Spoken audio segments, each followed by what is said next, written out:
You could make the case that Spanish and Italian are more similar than Spanish and Portuguese. Of course, Spanish and Portuguese do come from the same immediate family, Ibero-Romance, and grammatically, they are so similar that if you can read one, you can quite easily read the other. But in terms of pronunciation, you can ask any Spanish speaker and they will tell you that European Portuguese is pronounced in such a way that it's often difficult to understand. However, Spanish speakers and Italian speakers tend to have a high degree of mutual intelligibility, at least when speaking. But for all this apparent phonetic similarity between modern Italian and modern Spanish, there's one major difference in how some of their words are structured. And this, of course, has its effects on pronunciation. And what I'm talking about here is how Italian tends to end its words in vowels, whereas that's not nearly as common or as necessary in Spanish. Compare Spanish mal with Italian male, with Spanish salir with Italian salire, and I could go on there. What's interesting, however, is that for a certain subset of these words, that change is not by pure chance. In fact, there's a systemic phonological law in place here that explains why so many Spanish words don't end in vowels when their Italian equivalents do. And that's what I want to look at in today's video.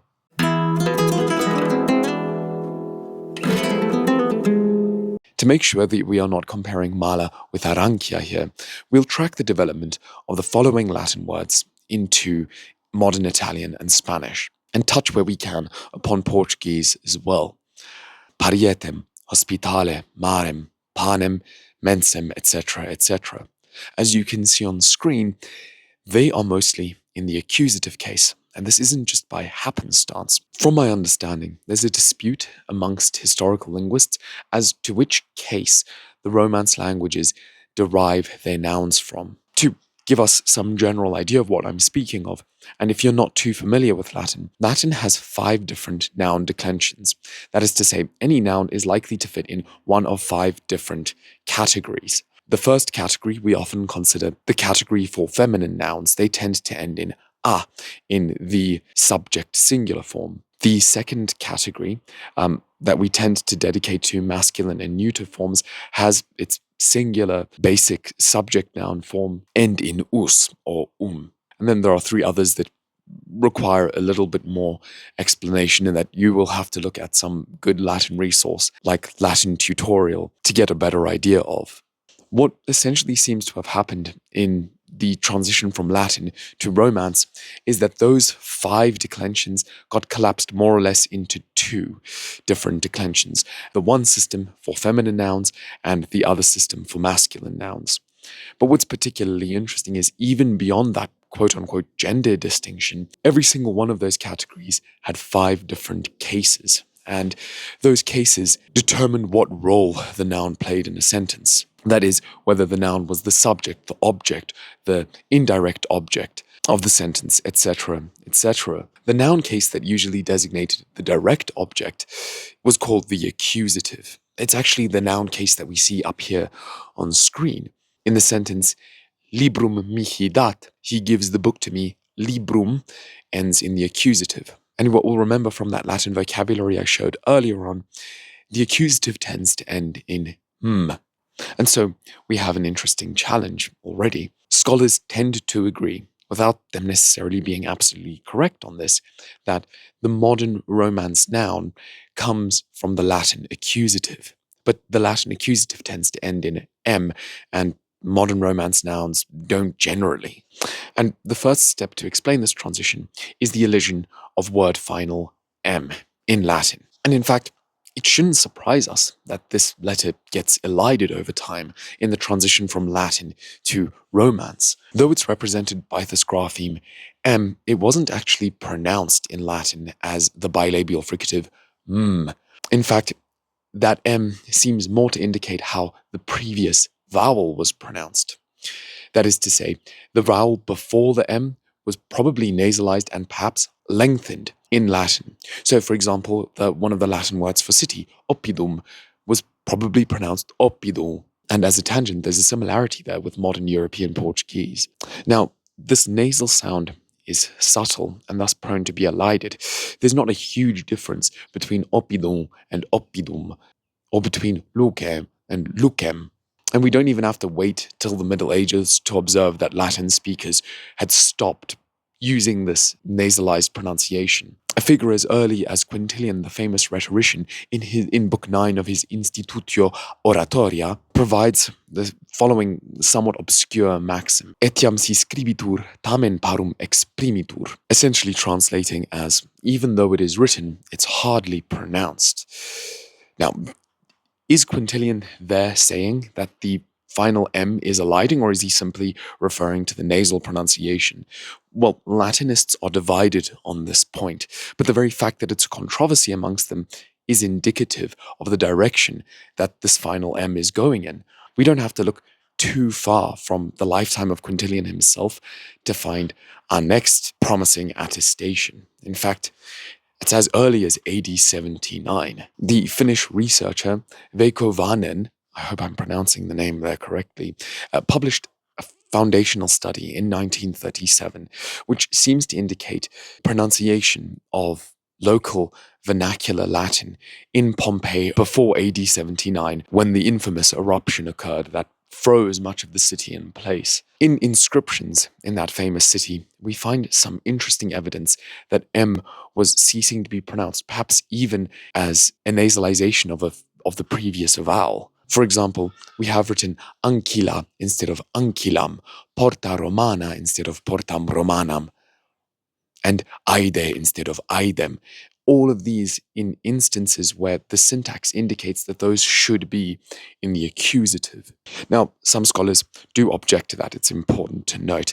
They sometimes argue that this is not evidence that the final M was being removed either in bilabial fricative pronunciation, or even in nasalized form of the previous vowel.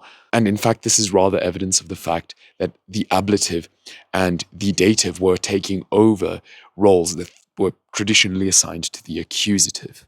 However you might take that evidence from Quintilian and from the Pompeii inscriptions, we can be certain that at some time in this transition between late Latin and early Romance, the vowel preceding M in Latin words was denasalized, and that grapheme M was entirely removed at the end of words that once had it. Let's look at the earliest evidence we have in Old Spanish, Galician Portuguese, and Italian. And so naturally, we'll turn to medieval Tuscan. There's a Lombard diplomatic codex written around the mid-8th century AD, in which we see evidence of M being dropped. Here on screen you can see Manifesto sum ego tan valdus vir venerabilis presbytero. And this is in the Codice Diplomatico Longobardo #1. I got this from a really, really cool website, which I think is founded by the University of Hamburg.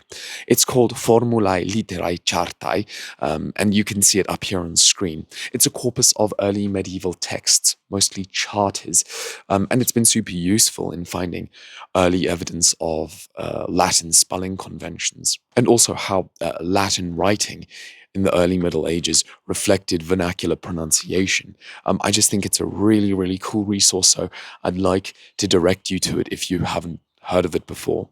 Now, admittedly, this excerpt from the Codice Diplomatico Longobardo is ostensibly Latin. The writers are trying to write Latin, but it speaks volumes as to how much the vernacular must have changed for even a conservative attempt at replicating an older language to elide or remove completely this accusative ending M. And if that doesn't convince you, scholars of Italian and medieval Tuscan often like to refer to the Postilla Amiatina as an early example of the transition from Latin to Tuscan. The Postilla Amiatina is in fact a set of notes attached to a broader notarial act composed around 1087. So this is relatively early. One of those notes has this line in it: Tu qui mal consilio limise in corpu. And that consilio comes from the Latin consilium or consilium, and constitutes one of the first examples we have of Romance elision of the original Latin accusative ending, at least in the context of Tuscan. naturally, we also have attestation for this in Ibero-Romance. If we look at the two sources we usually consult, El Cid and the Cantigas de Santa Maria, we see some promising finds. In the Cantar Segundo of the Cantar del Mio Cid, we have the following. We see here that Trinidad is spelt without an M. However, you might be saying, hold your horses there. The context there, if we were to translate it back into Latin, would have this in the ablative. So that would be Trinitate, not Trinitatem. So maybe this is not exactly the slam dunk example I want to offer. So there's reason to be skeptical about this really being evidence of what I want to find. But we'll leave that for a moment. Let's look at some potential evidence in the Cantigas de Santa Maria, where in Cantiga 149, instead of the Latin facem or facem, we have face here in the first line on screen. However, I'd like to go a little bit further back, and not only because perhaps that example from the Cantar del Mio Cid is not that convincing. The documents we have recourse to are the famous Cartularios de Valpuesta, or the cartularies of Valpuesta. These are a set of 12th century copies of 9th century manuscripts that come from the monastery of Valpuesta in north central Spain. And these are quite possibly the oldest attestations for Old Spanish that exist. Certainly, they're the earliest I've ever come by. In fact, they're so old, some segments of the Cartularios are actually written in Visigothic script. As is the case with the Postila Amiatina that we looked at earlier, the monks here are actually attempting to write Latin, but they're writing a Latin that we would not recognize as classical Latin or even as standard late Latin. They're writing a Latin that they think is Latin and is in fact more reflecting much of the contemporary vernacular that these monks were accustomed to speaking and hearing. And so we have quite a few examples of the loss of the final accusative grapheme M throughout the cartularies. Two that crop up with considerable regularity, and I'd like to point out, are pelle, which would probably have been pronounced as something like pielje, with a palatalized liquid instead of pellem, and meo patre instead of meum patrem. And once again, these are cases where we would expect to see the accusative used. So that's step one completed. We've examined how word final M has disappeared in early Romance, at very least in Tuscany and in Ibero-Romance. However, now I'd like to look at step two, and that's the one that makes part of that difference between Spanish and Italian. I'm referring to how a lot of Italian words end in vowels, and it's not quite as common in Spanish. And what I'm referring to is a phonological phenomenon that affects Ibero-Romance, but not Italo-Romance, and is called apocope. Apocope is the removal of that E, that E, that is left over after the M is elided from the accusative Latin. Particularly in Ibero-Romance, it refers to the elimination of that E when it follows an intervocalic dental or alveolar consonant. So that is any consonant that is between vowels. In this case, one of those vowels, the latter vowel, is E, and is pronounced using either the alveolar ridge or the teeth. So we're talking here about D, R, L, etc., etc. We can be quite certain that this occurred in Ibero-Romance around the turn of the millennium, so it's a relatively late change, and we shouldn't be surprised, therefore, that we can find examples of it here in the Cantigas de Santa Maria. In Cantiga 353, we read the following: where once we had face, here we have fads.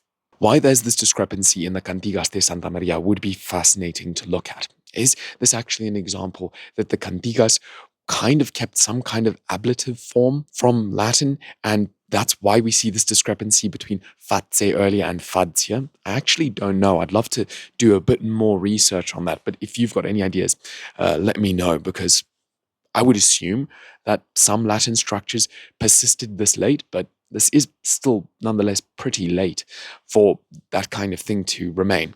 I'm in the dark a bit there. Just as we looked at the cantigas a second time, we can look at the Cantar del Mio Cid again, because in the Cantar Primero, we actually see Sancta Trinidad written like this. And we're clearly dealing with a post-apocope form here. But of course, this apocope affected a whole bunch of words. And to really show the effect of apocope on Spanish, I'd like to show you side by side how those Latin accusatives we introduced earlier on in the video were adopted, or rather evolved, in modern Spanish and Italian. Here on screen you can see the first set, the Latin parete, has become parede in Spanish. You can see that T has undergone voicing, which occurs with unstressed intervocalic consonants in Spanish, and has become a D, a D, and the M has been removed and the E has been removed through apocope. So we go from parietem to maybe something like pariedem, and finally pared. Italian is much more conservative here. We have parete. Notice ospitale, which I've kept in the ablative here, is hostal in Spanish and ospedale in Italian. But back to the accusative with mare becoming mar in Spanish and mare in Italian. There was some time when it likely was still mare in Old Spanish. The same for pane and mese. I've also included an interesting example with those consonants that change quite dramatically in modern Spanish, paz, voz, luce, etc., that you can see here on screen. My apologies to the Portuguese speakers out there, but I actually decided to leave Portuguese out of this because Portuguese undergoes so many different changes after apocope kicks in that it would probably only confuse the average viewer. Now, if apocope affects the e after intervocalic, dental, or alveolar consonants, does that e actually remain when the preceding consonant isn't dental or alveolar? The answer is actually yes, by and large. And so up on screen, you can see some instances where apocope doesn't affect the Spanish noun inherited from the Latin accusative. Latin nume is Spanish nube, while it's Italian nube. And you can notice that with some minor changes in consonant quality, such as Latin noctem and lactem becoming noche and leche, the Spanish and the Italian are very, very similar here. And this kind of thing makes me think a lot. If you could somehow go back in the past and remove apocope entirely from the Spanish language, not that it's something I would want to do, how much more similar would Spanish and Italian be? How much more similar would Portuguese and Spanish be as well? It's an interesting hypothesis. But I'd like to hear about it from you. Were you aware of apocope? And if you could remove it from the language, would you? Or do you like things as they are? That's a very strange aesthetic question to ask at the end. Nonetheless, I will say thank you very much for watching the video. I hope you enjoyed it. I hope you found it interesting. And I also hope to see you in our next video. Take care. Ciao and adios.